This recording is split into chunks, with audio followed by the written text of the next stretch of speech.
Good day, everyone. For today's discussion, we're going to talk about the issues and challenges in contemporary, popular, and emergent literature.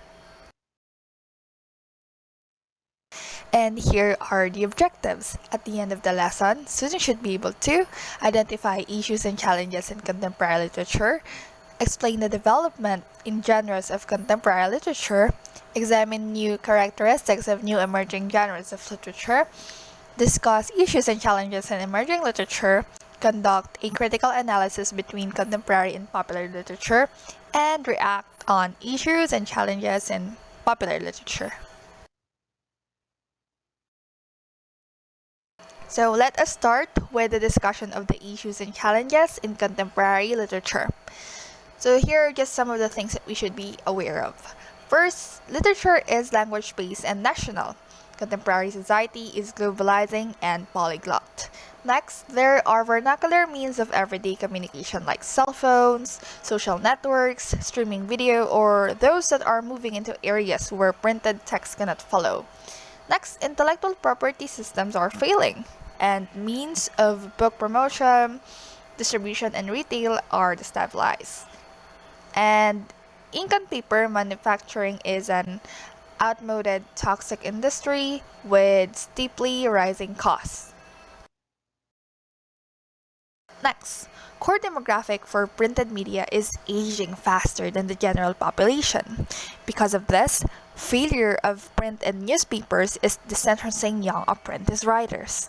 Next, media conglomerates have poor business model. Economically rationalized culture industry is actively hostile to vital aspects of human culture. Next, long-tail balkanizes audiences, disrupts means of canon building and fragments literary reputation.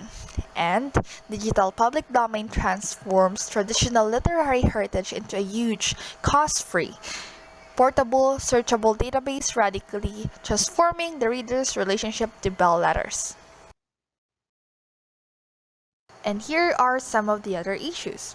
Contemporary literature not conforming issues of general urgency. Dominant bestsellers are in former niche genres such as fantasies, romances, and teen books. Next, barriers to publication entry have crashed, enabling huge torrent of sub-literary and non-literary textual expression. Algorithms and social media replacing work of editors and publishing houses. Networks socially generated text replacing individually authored text. And convergence culture obliterating former distinctions between media. Books becoming one minor aspect of each tweet, blog, comic, games, soundtrack, television, cinema, ancillary merchandise, profane franchises. And here are some of the other challenges. Unstable computer and cell phone interfaces becoming world's primary means of cultural access. Compositor systems remake media in their own hybrid real image. Next, scholars dipped within the disciplines becoming cross-linked, jack of all trades visual intelligentsia. And academic education system suffering severe bubble inflation. And polarizing civil Cold War is harmful to intellectual honesty. And lastly, the Gothic fate of porcelain poetry is the specter at this dwindling feast. Now let's move on to the issues and challenges in popular literature. Literature is in crisis. Perhaps not many of us would agree on this premise, but we are all immersed in a literary world in which conferences are a big deal and debates over the existence of spondees are heated. So here are just some of the factors and causes of those literary crises. First is postmodernism. There are thousands and millions of works produced in the postmodern era, many of which have literary merit. Indeed, but that isn't the problem. Literature and theory have assisted in its decline mainly because postmodern argue that text and meanings are inherently separate. They cannot get there from here. It's all subjective, but it doesn't mean that all writing is lying. Next is mass media. There is a lot more to do in our free time than to read, most of which is easier than reading. Reading is a task that requires time and a lot of effort usually. You cannot pitch convenience or speed to someone when discussing literature. Movies are more action packed, TVs entertain more, video games excite, and the internet always has a lot of things that can make us feel entertained and excited. So, why read? Sure, people in the 18th and early 20th century read far more than we do, but they had fewer diversions. And unfortunately, lots of books are bad. They just are. Sadly, it's usually the brain candy that sells because it's so sweet, and that's fine. But it won't satisfy. Bad works of literature negatively affects the works that have lasting merit. People who have had a bad experience reading rarely try again to enjoy it. Another problem is the rise of other academic subjects. English is a major in decline in most places, partly because there are a lot more options for a scholar these days. And international relations, biology, art, political science, philosophy, um, languages, women's studies, etc.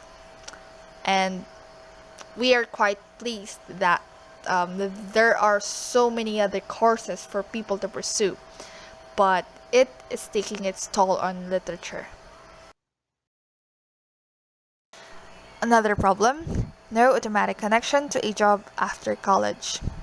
This might trouble most of us, but college at its core is not job training. Go to college to learn, young student, and become a better person. Money is only money. If you graduate and don't have a job right away, that's fine. You will find one if you apply yourself during school. The disciplines that have an automatic field ready made for the graduates are few. Sadly, parents play a major role in this category with the obligatory question, what are you going to do with that major? If college is not the time in one's life when one can feel free to explore, learn and grow by trying out a variety of things without worrying about the benefits of salary. Another problem is the inaccessibility. This debate has been talked about even before. If a work of literature is dazzlingly brilliant but no one can understand it, is it good? Well, this question has been raised even by books. We don't really have a good answer for this one. A balance is too much to ask, perhaps. However, when the artist writes above the common reader's ability to comprehend, readers will be alienated. Another problem is the overly academic language. Academics have invented complicated terminology for everything. Well, this is not necessarily something bad. In fact, terminology often aids specificity in education. However, when academic vocabulary gets out of hand, then a piece might lose its utility. Well, this can be found in most literary criticism. Critics like to condescend to their readers, and the arrogance of this is outrageous and wrong-headed. Lastly, we have the death of aesthetics. Why does art of any kind matter? Well, what else aside from art slows us down? What else shows us beauty? Beauty is just so amazing and alarming that we have to appreciate it. From where do we gain insights into existence? Art does all these things. Now that we are finally aware of the issues and challenges in popular literature, the question is there a solution to all these problems? Well, the answer is yes, and it is quite simple. As most good answers are, literature itself. The very best thing a literary scholar or professor can do is to get out of the way of the works. So many books we have read have changed our lives, and There are multitudes of brilliant novels, short stories, and poems out there to be read, and not all of them are long and complex. And the purpose of the literary text is to make literature clearer, more profound, and more able to be grasped. Now let's move on to the issues and challenges in emergent literature. Literature is the mirror of society. Literature adds a reality and it does not simply describe it. It enriches the necessary competencies that daily life requires and provides. Each age has its own characteristics revealing that particular period and its literature. First, we have the Renaissance age, which is also known for the origin of intellectual liberty, of growing intelligence and comfort among all classes. Next, we have the 18th century literature, also known as the Neoclassic age, which demanded that poetry should follow exact rules. Next is the age of Romanticism, which verbalized love for nature in different ways. And lastly, we have the Victorian age, which is an era of transition, or a time period marked by peace, progress, sensibility on one hand, and massacre of spiritual and religious feelings on the other. Materialism of scientific attitude brutally murdered human faith in God. It is difficult to define one typical characteristic of the 20th and 21st century. This age is full of experimentation and it is discussed in different genres. The literary canon of 20th and 21st century foregrounds an aesthetic shift which is more transitional, experimental, more anxious, and more liberal and self-interrogating too. Meanwhile, aesthetic movement gained popularity due to its being in favor of Catholicism and mysticism. They believed in the idea that the art is useless if it is in commitment with the ideas of morality and standards of conduct. For them, art for art's sake has been the motto of the movement. Oscar Wilde is considered to be the mentor of the movement, and he believed that the motive of art is to provide sensual pleasure only. As a result of this, post-World War literature faced constant changes and literary trends. No particular school of thought or movement ruled the 20th and 21st century.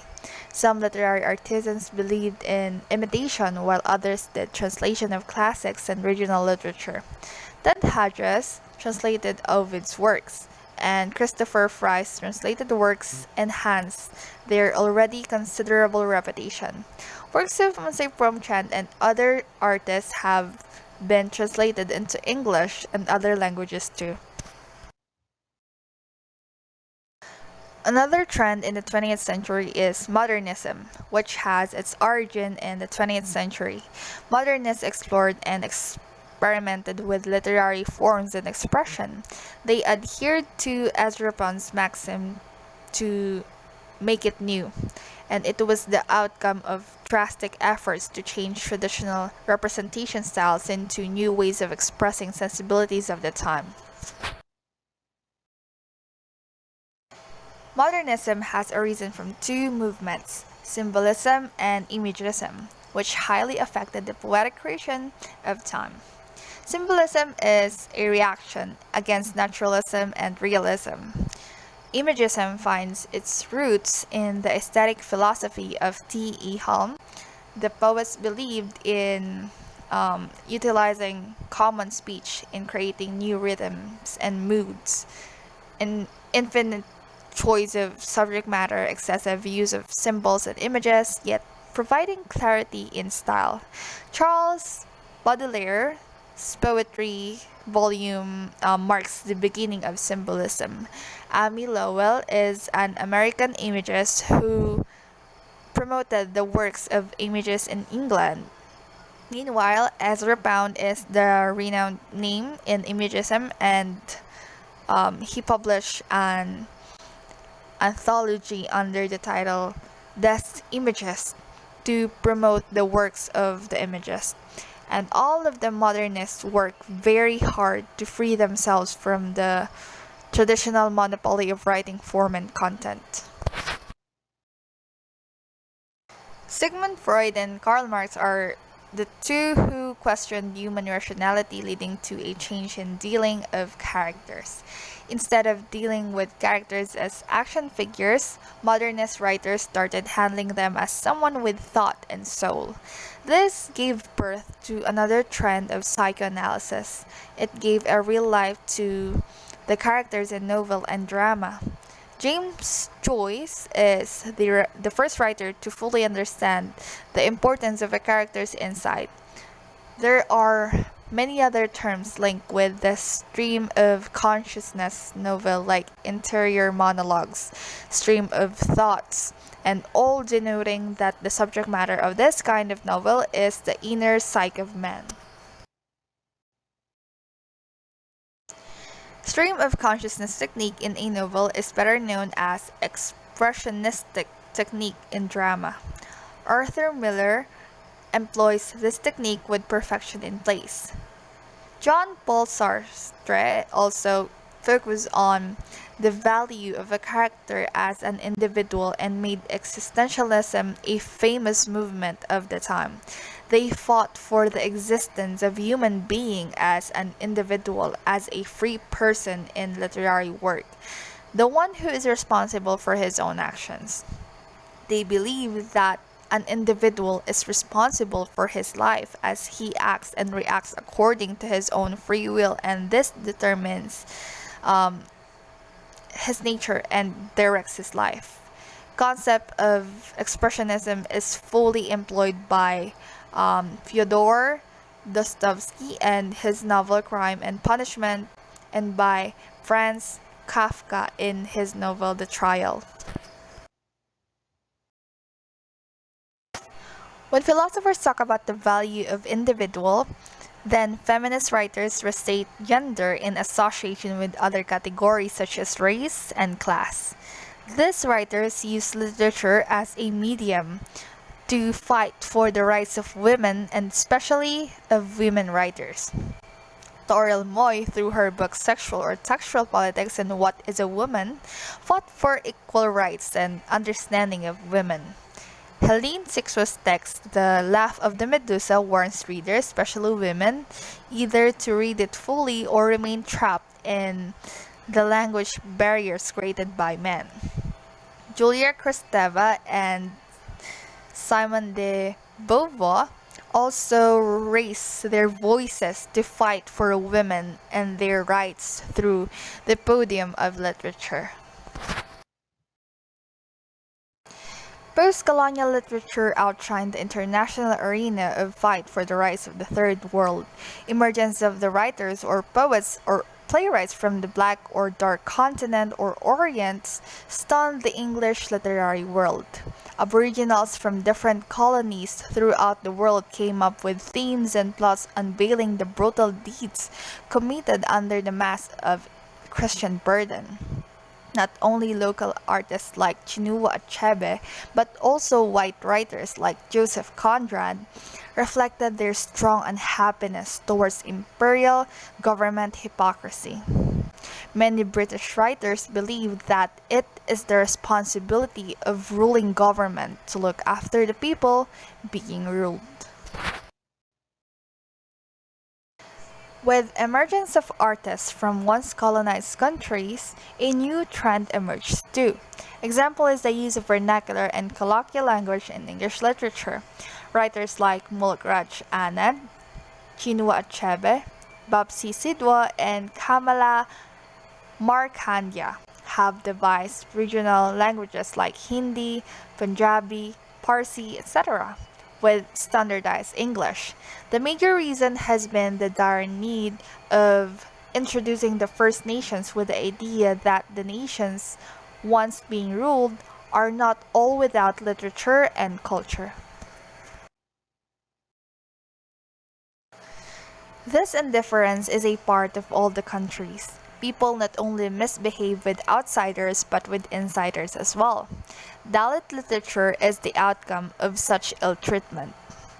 The so-called thrice-borns always misbehave with Dalits or Harihans or untouchables. Unfortunately, India has been a fertile ground for such discrimination since ages. Mulkraj Anand's work entitled Untouchable gives a detailed account of it. A boy with caliber of becoming an officer remains a sweeper because of his low birth. On Prakash, Valmiki's work have emerged as popular texts depicting issues of racial segregation and injustice. In realist movement, authors attempted to represent familiar things as they were. They chose to reflect everyday activities and experiences instead of using romantic storyline with exaggeration.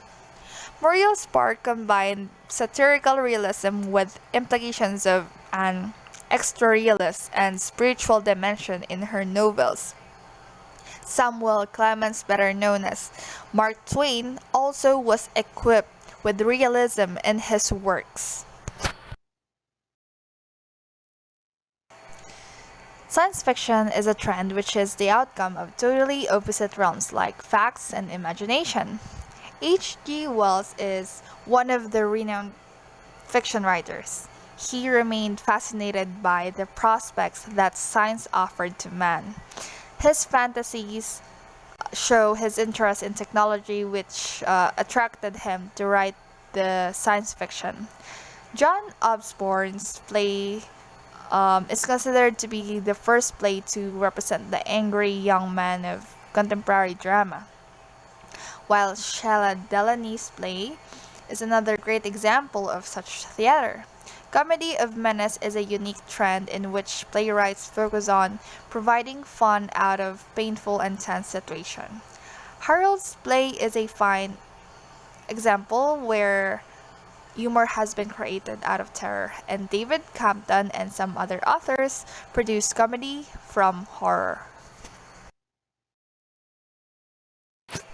Another style of playwriting is theater of the absurd, where the action and reaction in the plot fails to deliver any proper meaning. Samuel Beckett's play Waiting for Godot projects this theater as no one knows anything about Godot, who he is, why others have been waiting for him, and why he has failed to come. Moral degradation, sexuality, and homosexuality are openly discussed by authors in the 20th and 21st century. They have boldness in dealing with these topics. D.H. Lawrence skillfully deals with the mother-son relationship or Oedipus complex in his novel Sons and Lovers. T.S. Eliot's The Wasteland is a sermon on degrading system of moral and spiritual values. Tennessee Williams' play A Streetcar Named Desire focus on sexual urges, while William Golding's novel Lord of the Flies deals with the moral corruption of the society portrayed through kids. Literary artists have become quite bold and liberal in dealing with hetero as well as homosexuality. After medievalism, in 21st century, magic and mythology are again trending.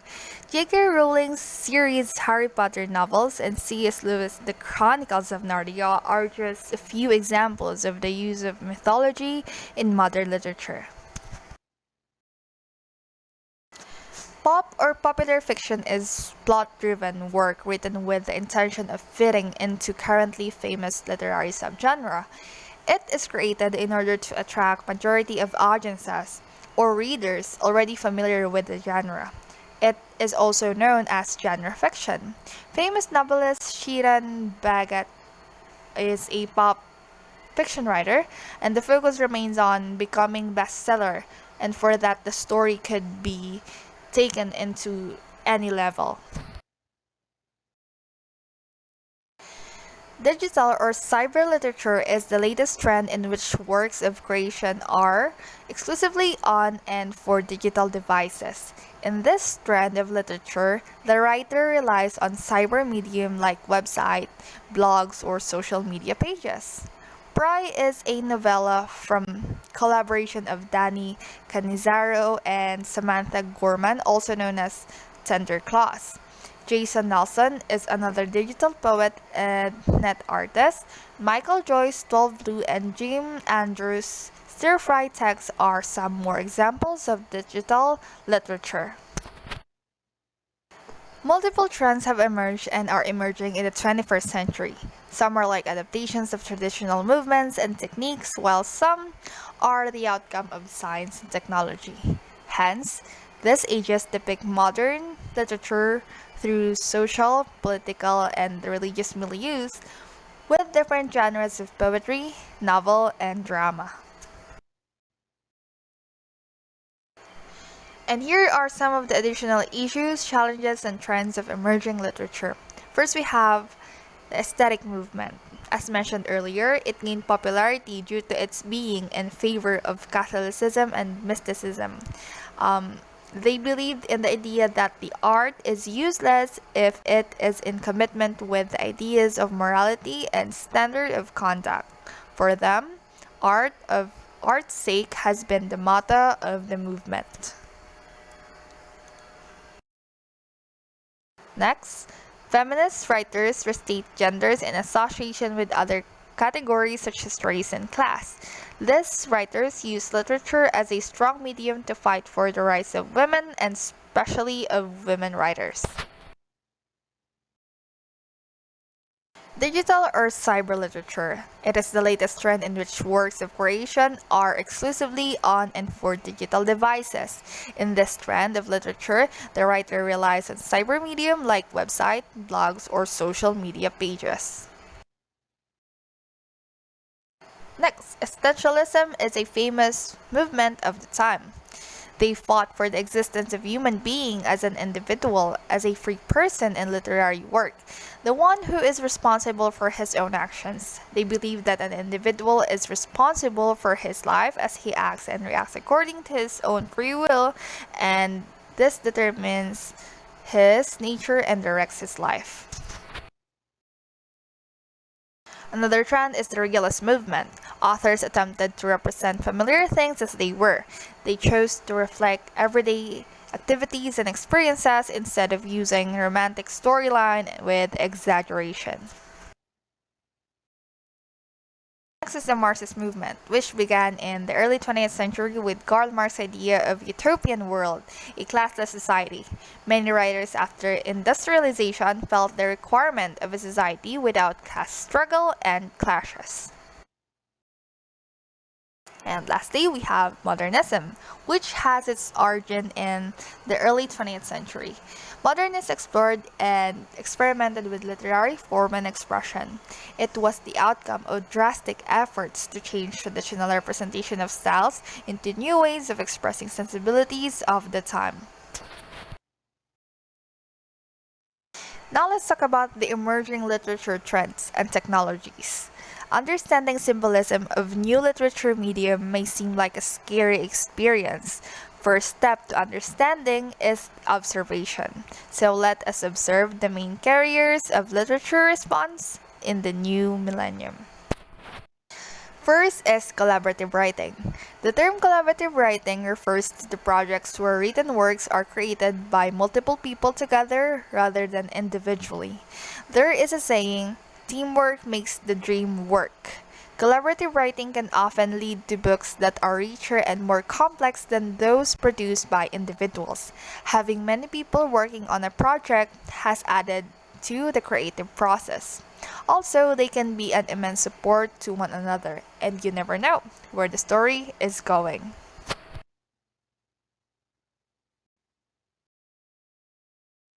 Next, start recognizing postmodernistic symbols.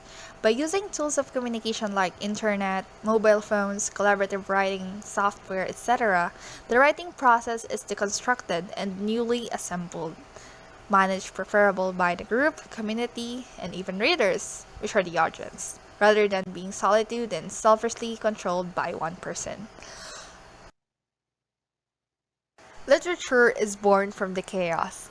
Is it another symbol of postmodernism that we have just discovered in applied literature practice? This is why, despite many tangible complexities related to collaborative writing idea, it presents respectful literature phenomenon. it is here to stay. The main challenge in the future will be how to put it in the right, acceptable to all contexts, rather than keep denying its relevance. Number 3, self-publishing. Because of digital technology and the distribution possibilities offered by the internet, small publishing is more feasible today than ever before. Independent voices can be affordable made available to the general reading public, providing fresh titles, both fiction and nonfiction. However, establishing and running a small publishing house may seem like a complicated endeavor. Acquiring international standard book numbers, purchasing a unique internet domain name for your publishing house website, determining a niche for your publication efforts, locating the book printer most appropriate for your needs, contacting small press-friendly book reviewers and sending attractive press kits, visiting small press trade shows and network with other small publishers are just few parts of the puzzle that many independent writers are not ready or not willing to deal with. With big publishing might claim the majority of the profit margin, small publishing remains more and more alive and well among the small entrepreneurial set. Number 4, literature visualization. In its broad context, the literature visualization imply all manner of different media interpretations of literature. Another important aspect and interpretation of literature visualization term is related to new novel writing techniques. Summarized in these words: show, don't tell.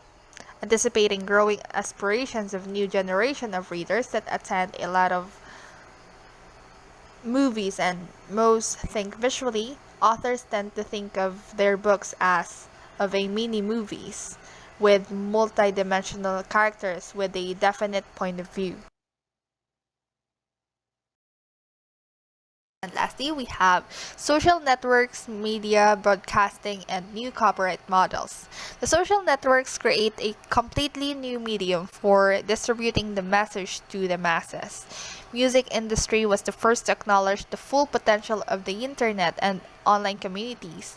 Many popular music stars and bands published their work on internet first. They timely understood the potential of live and proximate interaction with their audience and the benefits that it brings, short-term and long-term respectively. The same processes are developing within the literature community. The major issue of copyrights was successfully digested by introduction of indigenous creative common license that offer creators a best of both worlds way to protect their works while encouraging certain uses of them. Literature is changing inexorably, following closely the global trends. For literature scholars, authors, and consumers, it is important to recognize the meaning of both contemporary literature questions and symbolism of genuine literature response to new age challenges. This new comprehension will add quality tools to our literature arsenal, letting us enjoy it in various, new, and exciting ways. And that's all for our today's discussion. Thank you so much for listening, and I hope you learned a lot.